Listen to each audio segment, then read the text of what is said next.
dude. Good to see you again. And I really enjoyed that, yeah. How you been? He's trying to get put out. Wow! What's going on, everybody? I hope everyone's having a fantastic evening, afternoon, pre-noon, no matter where you are in the world. I'm Hasan Piker, and this is the Hasan broadcast coming to you live from back in home turf, sunny California, Los Angeles, folks. We are live. We're alive, and I hope everyone's having a fantastic one because today's a beautiful day. Today's a wonderful day. Today is a Monday. That's right. It's August 24th, 2026. It's Monday, Newsday, Monday Madness. You already know what's up. Outrage after Hasan Piker sings song mocking Charlie Kirk. Look, I'm not going to lie to you guys. I'm always going to put a fucking strong face on, and I'm always going to boulder through it. I'm always going to fucking push through it no matter what. My policy is always to say the truth, no matter how much people punish you over it. It's always to have fun with it too, while we're covering such horrifying sights, horrifying realities. I will say this though. I mean, this past weekend has been a lot. I'm going to continue doing what I'm doing. I'm not going to feel discouraged. I'm not going to stop saying the truth. I'm not going to stop speaking truth to power in general. Someone has to do it. Someone has to tank it. That's just largely my mentality on this stuff. But this past weekend has been insane. Like going from the entire Republican media ecosystem universally saying like, this guy loved that Charlie Kirk got assassinated, which I never said and never would, to then having to deal with Mike Rogers. Yeah, it's been one of the more insane weekends of my life, I would say. It's been such a psychotic weekend of a barrage of attacks that, like, the founder of Theranos, Elizabeth Holmes, tweeting at me from prison to organize a cage match. That is, like, not even in the top 13 most insane things that happened this weekend. You know what I mean? Like, she's in jail right now. She is currently in a cage. For those of you who don't know, the founder of Theranos, Elizabeth Holmes, is currently in prison. And I think this is her attempt at trying to lean in on the good graces, lean into the anti-Hasan stuff, to get on the good graces of the Republican administration to vie for a pardon. Do you think Michelle Obama cursed everyone with her "they go low, we go high" quote that Democrats are expected to take the high road every time? I think that it is a curse for sure, but I don't think it was Michelle Obama's fault. I think that's just like the general liberal civility politics enjoyers, civility fetishists, in the way that they operate. She tweeted at you who? Yeah, this lady did, yeah. What is wrong with modern medicine?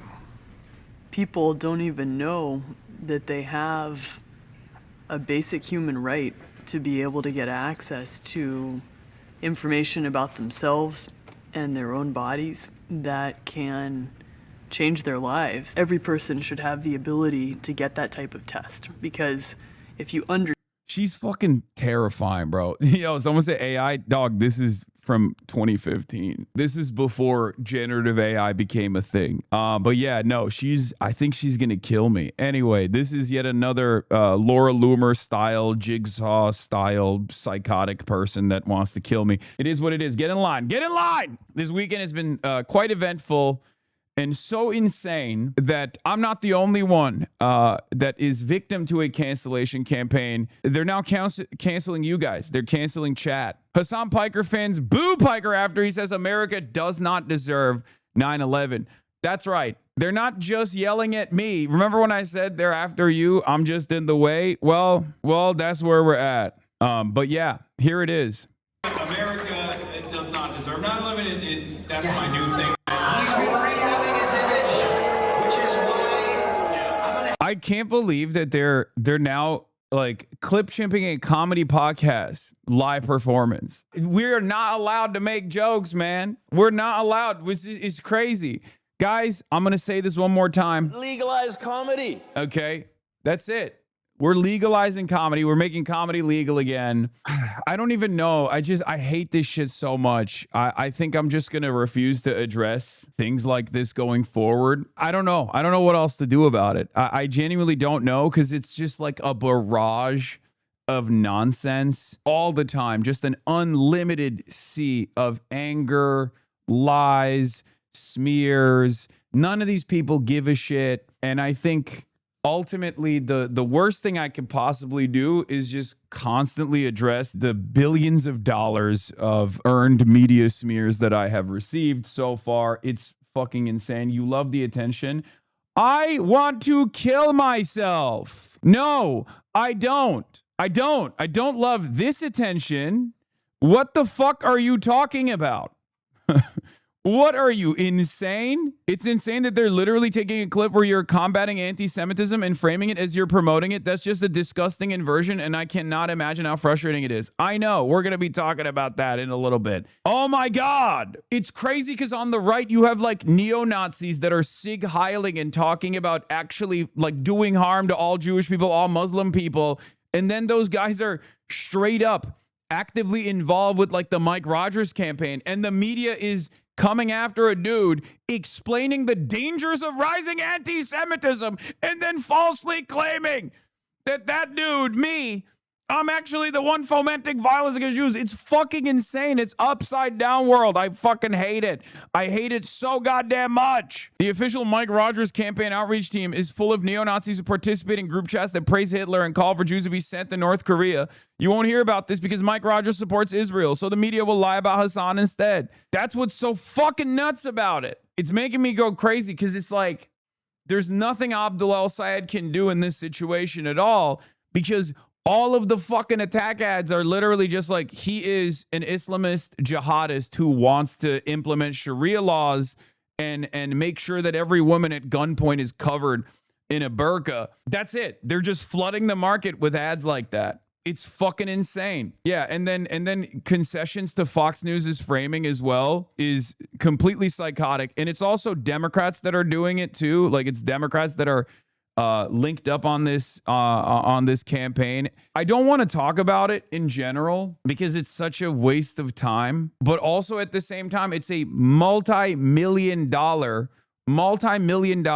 very sophisticated smear campaign that has national, if not international considerations. And that's what the issue is. It sucks. Like, I am being used as a distraction successfully to move away from the actual issues that matter. And there are real people who are, you know, on the Democratic Party side, for example, that are leaning into it. I know that it's not, it was never supposed to be easy. Obviously, power never concedes without demand, and we have to push. We are fighting against very powerful forces in this country. We're fighting against corporate influence. We're fighting against capitalism. And I know there are a lot of people who are to my left, or at least they present themselves as being to my left, who just like simply cannot contend with this reality, where they think like we are also doing a psyop or something. But yeah, this was never going to be easy. The amount of success that this movement has actually achieved in such a short period of time is part of the reason why I'm, you know, eating it on a daily fucking basis. Like, billionaires are not going to give up on their wealth. Powerful lobbyist interests are not going to just concede and say, oh, well, I guess we're unpopular. We might as well give up. Everybody fucking hates us. No, of course not. They're going to be constantly on the attack. They're going to attack. They're going to try to divide, and they're going to try to conquer. The last part of this story then revolves around Hillary Skolton. Hillary Skolton, who is allegedly, there's rumors in Michigan politics. Hillary Skolton is allegedly in a extramarital relationship and has committed adultery allegedly with a Republican, the prominent Republican in the state. She comes out and she ties it back to Jeremy Moss, who just won the seat that Haley Stevens vacated. Congresswoman Hillary Skolton releases this statement. Says, today, Congresswoman Hillary Skolton issued a following statement after Tushar Hassan Piker said that American Jews who support Israel are inviting violence. In his stream, Piker directly discussed and targeted Michigan State Senator Jeremy Moss, showing his picture while stating that eventually someone will come around and take action not against Israel, but against American Jews. It's fucking bullshit. Hassan Piker's calls for violence against American Jews and directly naming a Michigan elected official and future congressional colleague Jeremy Moss are unacceptable. Full stop. Piker is a hack who thrives on hate, shock, and awe because he lacks substance. It's dangerous for everyone. We should all be calling out this disgusting rhetoric so it loses grip on our politics once and for all. It has no place in Michigan and no place in our country. It was bullshit, but it was a coordinated smear campaign. It's not an accident that it was it was initialized on Jewish Insider.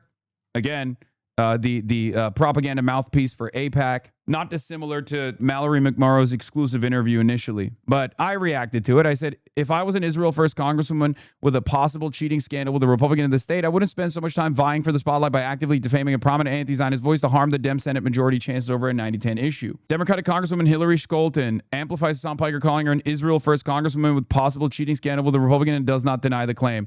Yeah, she says, not Hasan Piker daydreaming about being me, as if, keep dreaming, pal. There's only one of us hurting the chance of a Democratic majority in November, and it ain't me. So Abdul released a neutral statement. The only issue I have with the neutral statement is that it legitimizes, well, I have a couple issues with it, right? He's trying to do the same thing that he's done over and over again, even though these attacks, they're not going to let up, which is my statements are my own, Hasan's statements are his own. You know, stop tying us to one another like this. It's ridiculous. It's a distraction. In my opinion, I think it would be best not to say anything. It would be best not to say anything at all, but obviously there's probably a lot of people in Michigan politics that are, you know, saying like, dude, what the fuck are you doing? This is ridiculous. You got to say something. The only issue I have with this is not this statement in and of itself, because it's exactly what he said over and over again, but it was this, tying it back to Hasan Piker's comments regarding Jeremy Moss. This legitimizes the smear, unfortunately, and it also doesn't make anybody happy. There are going to be a lot of people who are already questioning ABDUL El-SAYED's sincerity on these issues, that will then turn around and say, he's moderating his position on Israel, all this stuff. I don't think he is. I will say this. I am literally the person that is being dangled. And I'm going to tell you once again, he's not moderating on his perspective on Israel or anything like that. And the problem is, nobody's going to be happy with this. Anti-Zionists will not be happy with this because they will see this as a betrayal. They will see this as ABDUL El-SAYED taking advantage of the popularity of the pro-Palestinian cause, and then in the general turning around and betraying the pro-Palestinian cause. That's not the case. But also, the overwhelming majority of people who fomented this crisis, this manufactured outrage, they did it for this reason, because none of them are going to turn around and say, "Wow, Abdul, it seems that you have distanced yourself from Hasan Piker. It seems you have disavowed his comments. We now believe that you are actually going to, we now think that you're not an Islamic style tequila merchant who is doing jihad." And here's proof. Dems for Mike Rogers immediately goes, another fake condemnation from Dr. ABDUL El-SAYED. Notice he never actually condemns Hasan Piker's calls to violence against Jeremy Moss. Abdul continues to avoid condemning Hasan Piker's calls for violence against Jewish Americans. Is shameful. Abdul is too extreme for Michigan. So it's unfortunate that it's one of those situations where conceding to the oppositional framing in any way, shape, or form is, of course, going to cause them to double down and say, oh, well, why did you even hang out with this guy to begin with? As I've said, as I predicted ahead of time, they're also going to turn around and say, this is bullshit. This is not a good enough condemnation.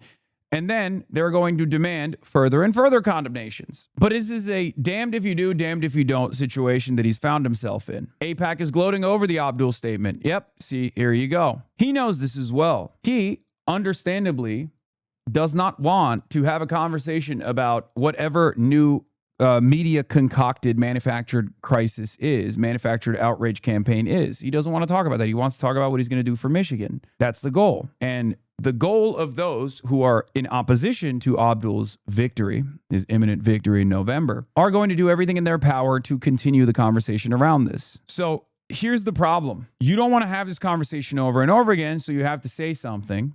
But if you say something, they'll use it against you. If you say anything, they're going to say, fuck you. You knew this guy was bad news and you leaned into it anyway. And if he were to just simply say the truth and be like, this is manufactured outrage, you guys are being ridiculous, which is the case, right?